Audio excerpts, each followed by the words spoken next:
السلام علیکم سامعین، 14 ذی الحجہ اور 3 جولائی ہے۔ خبر کا عنوان ہے ہندی عالم کا مکۃ المکرمہ میں انتقال، انا للہ و انا الیہ راجعون۔ خبر تفصیل سے سنیے۔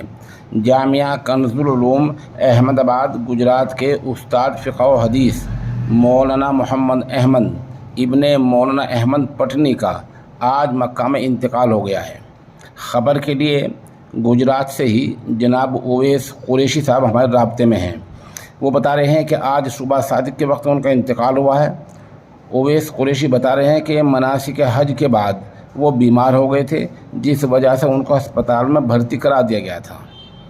آج ان کا انتقال ہو گیا اور بعد نماز عصر ان کی تدفین بھی وہیں ہو گئی ہے۔ مولانا مرحوم حدیث کی مشکات شریف اور فقہ کی قدر جیسی اہم کتاب پڑھایا کرتے تھے۔ وہ مولانا احمد پٹنی مظاہر رحمۃ اللہ علیہ کے بڑے بیٹے تھے۔